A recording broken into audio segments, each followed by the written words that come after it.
ગુજરાતભરના તાજા અને સચોટ સમાચાર મેળવવા માટે અમારી રાષ્ટ્રીય સમાચાર ચેનલને સબસ્ક્રાઇબ કરો અને બેલ આઇકન પર ક્લિક કરો। સુરત શહેર સાયબર ક્રાઇમ પોલીસને ફરિયાદ મળી હતી કે એક યુવકને ગત માર્ચ-મે દરમિયાન અજાણ્યા વોટ્સએપ ગ્રુપમાંથી અલગ અલગ મોબાઈલ નંબરના ધારકો તથા બેંક એકાઉન્ટ ધારકોએ પૂર્વાયોજિત કાવતરું રચી ફરિયાદીને શેર માર્કેટમાં રોકાણ કરવાથી સારું એવું વળતર મળશે તેવી લોભામણી વાતો કરી અજાણી વેબસાઇટ લિંક મોકલી હતી।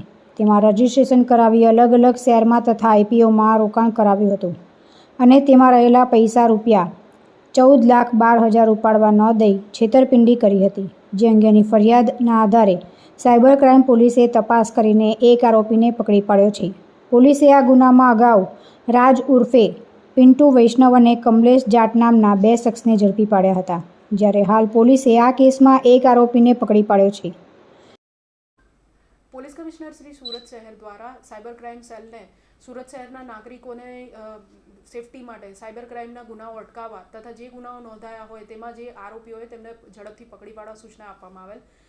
તે અંતર્ગત સાયબર ક્રાઇમ પોલીસ સ્ટેશનમાં અગાઉ નોંધાયેલ 47 નંબરનો ગુનો, જેની અંદર ફરિયાદી સાથે કુલ ₹14,12,000 ઇન્વેસ્ટમેન્ટ ફ્રોડ થયેલું હતું, જેમાં અગાઉ 2 આરોપીઓ રાજ ઉર્ફે પિન્ટુ જયરામદાસ વૈષ્ણવ તથા કમલેશ નાનાલાલ જાટ વગેરેને પકડીને તેઓની વિરુદ્ધ જરૂરી કાર્યવાહી કરવામાં આવી હતી। તે જ ગુનામાં આ લોકો સાથે વોન્ટેડ એવો વિમલભાઈ વલ્લભભાઈ શેલિયાની ધરપકડ સદર વોન્ટેડ આરોપીની ધરપકડ ગઈકાલે કરવામાં આવેલ છે। સદર આરોપીની આ ગુનામાં ભૂમિકા એ રીતની છે કે મૂળ જે ફરિયાદી છે તેની પાસે જે ખાતામાં ઇન્વેસ્ટમેન્ટ કરાવવામાં આવ્યું હતું એમાં જે એકાઉન્ટ વપરાયું, જેમાં રાજ અને અગાઉનો આરોપીએ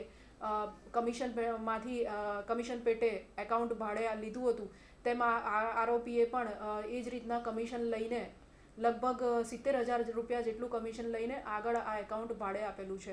સદર આરોપીને હાલ પૂછપરછ ચાલુ છે અને વધુ ઇન્વેસ્ટિગેશન સદર કેસમાં ચાલુ છે। પોલીસે વિમલ શેલિયાની ધરપકડ કરી છે। હાલ પોલીસ આ આરોપીને લઈને આગળની કાર્યવાહી શરૂ કરી છે। તુલસી શર્મા સાથે રાષ્ટ્રીય સમાચાર સુરત।